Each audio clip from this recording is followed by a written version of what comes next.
अयोध्या में भव्य राम मंदिर का निर्माण शुरू हो चुका है और इस भव्य राम मंदिर में खास तौर पर माता सीता को विशेष स्थान दिया गया है और उस जगह के लिए बाकायदा श्रीलंका से पत्थर मंगाया जा रहा है। जी हां, अशोक वाटिका जहां पर माता सीता को रखा गया था, सीता एलिया, वहां से पत्थर मंगाया जा रहा है जिसका इस्तेमाल यहाँ पर होगा। वैसे आपको ये भी बता दें कि ये वही जगह है जहाँ रावण ने माता सीता को कैद करके रखा था, तो इसकी भी तैयारियां पूरी हो चुकी हैं। श्रीलंका सरकार से भी बात हो चुकी है और इस पत्थर को भारत में नियुक्त श्रीलंका के राजदूत मिलिंदा मारागोदा को सौंप दिया गया है, जो कि इस पवित्र पत्थर को श्रीलंका से भारत लाएंगे और फिर मंदिर के निर्माण में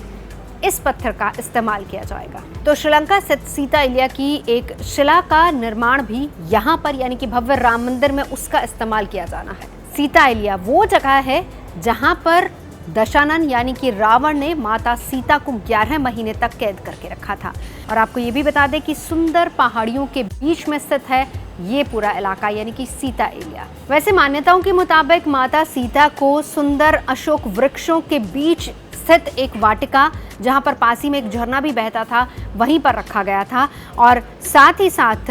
वहां पर नाग के फन के आकार की एक गुफा थी जहां पर माता सीता रहा करती थी और इसी जगह को सीता एलिया वाटिका के नाम से भी जाना जाता है। अभी फिलहाल यहाँ पर एक मंदिर है जहां पर लोग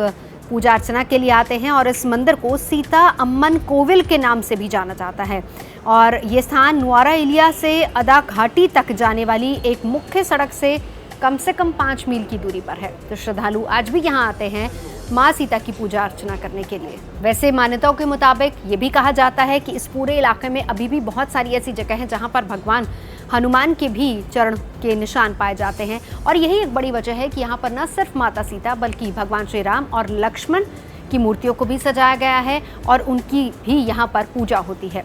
पूरा इलाका एक तरीके से अशोक वृक्षों से पूरी तरह से पटा हुआ है और इसी वजह से इस इलाके को अशोक वाटिका के नाम से भी जाना जाता है। लाखों की संख्या में इस पूरे इलाके में अशोक के वृक्ष देखे जा सकते हैं। सीता एलिया के पास एक नदी भी बहती है और उस नदी की भी अपनी एक रोचक कहानी है। कहा यह जाता है कि नदी के एक तरफ की मिट्टी पीले रंग की है जबकि दूसरे तरफ की मिट्टी काले रंग की है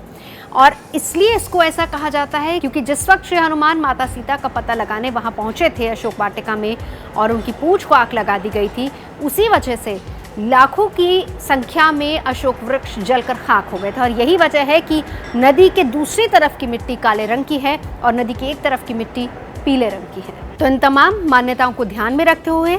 अयोध्या में बन रहे भव्य राम मंदिर में माता सीता को एक विशेष स्थान दिया जा रहा है जिसमें बाकायदा एक शिला को भी स्थापित किया जाएगा।